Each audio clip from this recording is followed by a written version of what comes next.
क्या आप जानते हैं कि थर्मोवेल का इंसर्शन लेंथ हम कैसे निकालते हैं? यदि आप इसके बारे में जानना चाहते हैं तो मेरे साथ इस वीडियो को अंत तक जरूर देखें।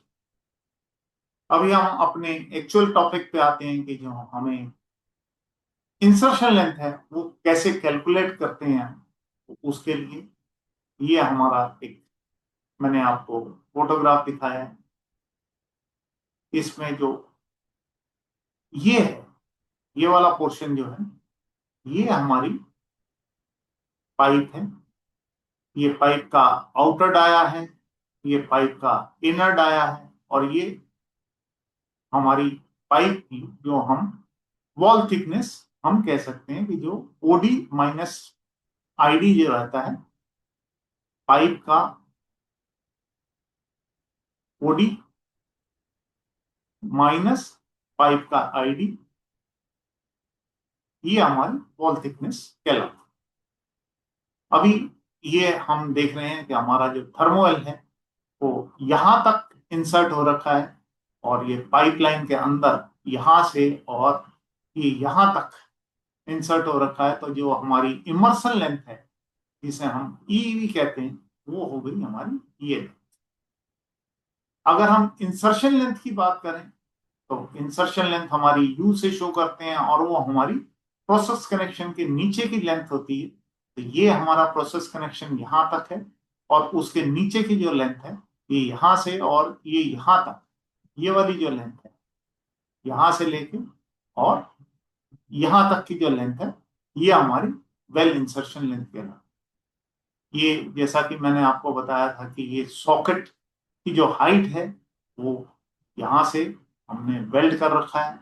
सॉकेट की हाइट हमारी, ये टोटल हाइट जो है, ये सॉकेट की हाइट है, ये 40 mm से शुरू होती है, और उसको आगे हम 50 mm, 60 mm, 70 mm, depending on कि हमारी रिक्वायरमेंट क्या है, उसके हिसाब से हम इसको यूज करते हैं।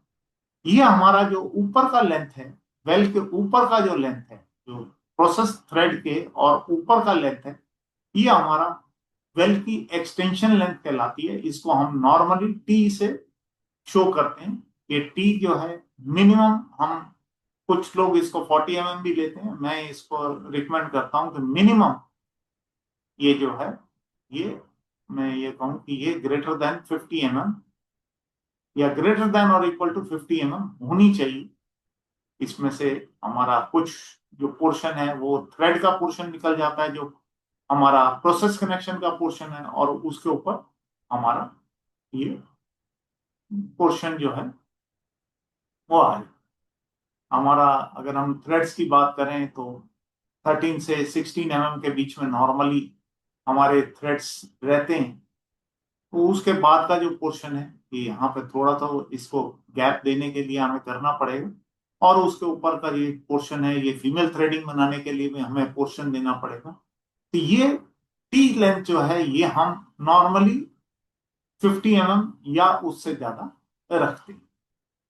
अगर हम वेल इंसर्शन लेंथ की बात करें तो वेल इंसर्शन लेंथ अगर हम ये हमारा जो फोटोग्राफ है इसके हिसाब से देखें तो ये वेल इंसर्शन लेंथ हमारी ये, तो इसमें हमारी वेल इंसर्शन लेंथ में एक तो इमर्शन लेंथ आ रही है, जो हमारी इमर्शन लेंथ है वो। दूसरा हमारा पाइप की वॉल थिकनेस आ रही है, पाइप की वॉल थिकनेस आ रही है। तीसरा हमारा सॉकेट की हाइट में से जो उसमें से थ्रेड ओवरलैप है वो हम रिड्यूस कर रहे हैं। तो ये हमारी जो सॉकेट हाइट में से हमने थ्रेड का ओवरलैप जो है वो 13 mm, 16 mm, 13 mm या 16 mm, वो हम उसमें डिपेंडिंग ऑन कि कौन सा हमारा थ्रेड है उसके हिसाब से उसको कर लेते हैं। अगर हम टोटल वेल लेंथ की बात करें तो टोटल वेल लेंथ अगर हम ये देखेंगे यहां से और यहां तक आ रही है, ये यहां से लेके और यहां तक है, तो उसके अंदर हमारा क्या आ रहा है, एक तो इंसर्शन लेंथ आ रहा है, वेल इंसर्शन यू लेंथ आ रही है, एक टी लेंथ आ रही है। तो हम ये कह सकते हैं कि जो हमारी वेल की जो टोटल वेल लेंथ है वो यू प्लस टी हम कंसिडर कर सकते हैं। अगर हमारा यू लेंथ जो है वो 200 mm है और टी एम हमारा 50 mm है, तो हमारा टोटल वेल लेंथ 250 mm होगा।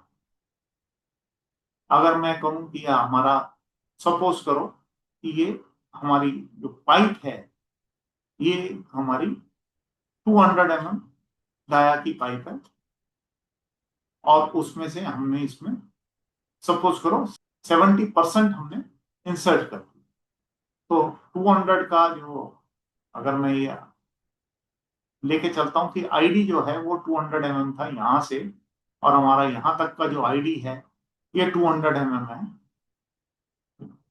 D is equal to 200 mm है, तो हमने 140 mm 70%, मतलब 140 mm हमने इसमें इमर्स कर दी है।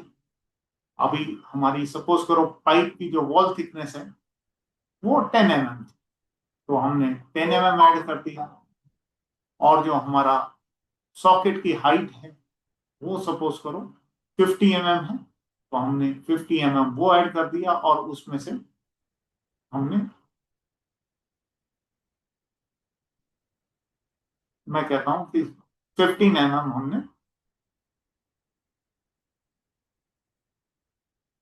15 mm हमने इसका जो थ्रेड की हाइट है वो हमने, जो या मैं कहूँ थ्रेड का ओवरलैप है वो हमने रिड्यूस कर दिया। तो 140 mm हमारी ये हो गई, +10 150 हो गई, ये 200 ये हो गई। 200 में से हमारा 15 mm चला गया, तो 185 mm हमारी यू लेंथ कैलकुलेट होके आती है। अगर हम थ्रेडेड थर्मल्स की बात करते हैं, अभी अगर हम ये देखते हैं कि हमारी जो इमर्शन लेंथ है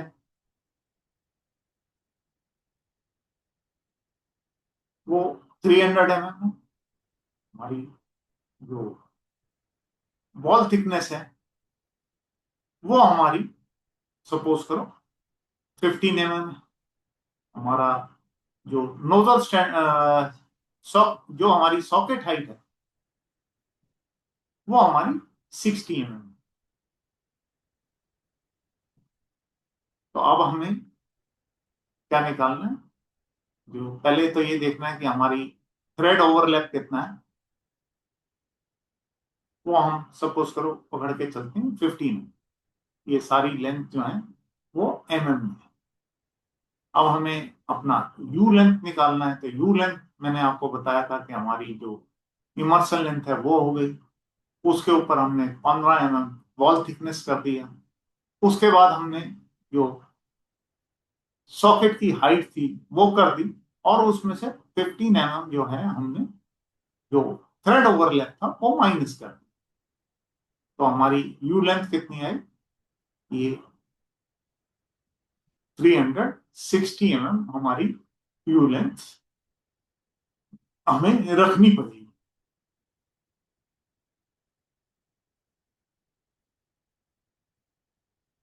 कि अगर हम पाइप के अंदर देखें तो पाइप के अंदर ये तो हमें सीधा सीधा इमर्सन लेंथ पता है। अगर हमें नहीं पता है तो हमें पाइप का आईडी देखना पड़ेगा,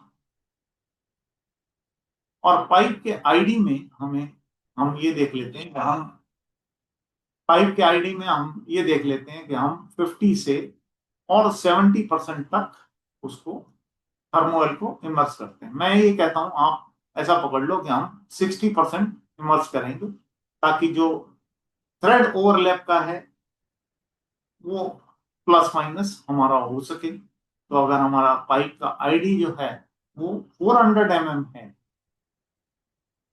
तो हम ये कह सकते हैं कि हम 240 mm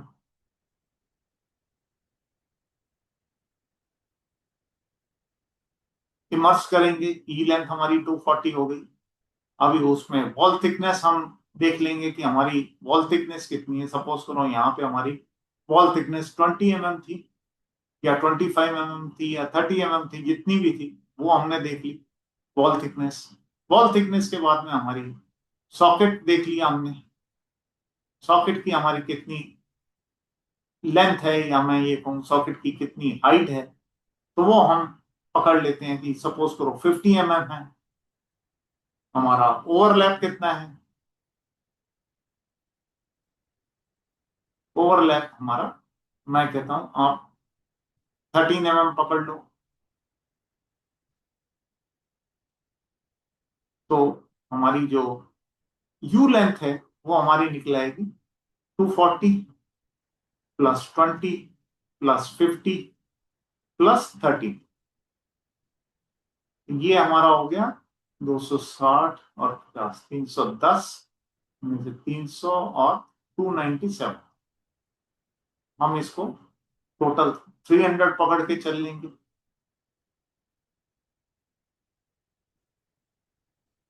वो 2-3 mm जब हमने यहाँ पे 60% रख लिया, तो हमें 3-4-5 mm का उतना फर्क नहीं पड़ेगा कि वो कम हो रहा है या ज्यादा हो रहा है, उसको हम राउंड फिगर बना लेंगे। क्योंकि अगर 13 का 16 mm में रखता तो वो थोड़ा सा 295 हो जाता।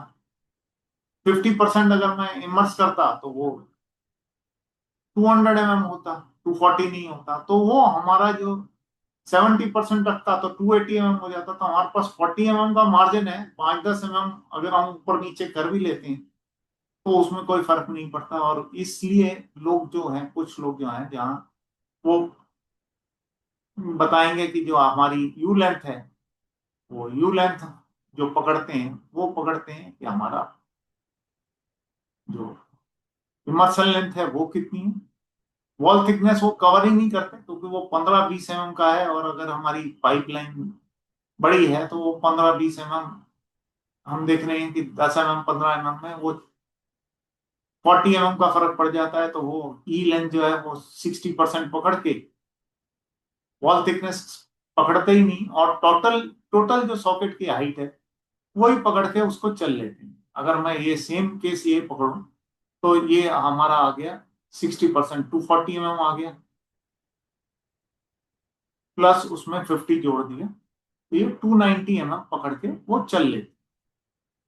तो कई लोग आपको ये बताते हैं कि जो हमारी इमर्सल लेंथ है और जो हमारी टोटल सॉकेट हाइट है उसको पकड़ के हम ये कंसिडर कर लेते हैं। अभी अगर मेरे को इसमें ये देखना है कि हमारी टी लेंथ जो है, जो हमारी वेल एक्सटेंशन है, वो अगर हमारी 50 mm है, तो हमारा इस केस में जो टोटल वेल लेंथ है वो कितना हो जाएगा? वो हमारा 350 mm हो जाएगा। और अगर हम इस केस में पकड़ते हैं कि हमारी टोटल वेल लेंथ कितनी होगी, तो 290 +50, यहाँ पे हमारी 340 mm टोटल वेल लेंथ होगी। मुझे उम्मीद है ये जो मैंने आपको थ्रेडेड थर्मोवेल की इंसर्शन लेंथ निकालने के बारे में बताया है, ये आपको पसंद आया होगा। यदि आपको ये वीडियो पसंद आया है, इसे लाइक कीजिए। यदि आपको इससे कुछ सीखने को मिला है तो इसे ज्यादा से ज्यादा अपने दोस्तों के साथ शेयर कीजिए। आपके यहाँ पे जो नए इंजीनियर्स हैं, जो नए टेक्नीशियंस हैं, उनके साथ शेयर कीजिए, ताकि वो भी अपनी नॉलेज को अपग्रेड कर सकें। जल्द ही प्राइमरी प्रोसेस इंस्ट्रूमेंट के अपने अगले वीडियो को लेकर हम आपके साथ फिर मिलेंगे। तब तक वीडियोस देखते रहिए, सीखते रहिए, इंप्लीमेंट करते रहिए। धन्यवाद। जय हिंद।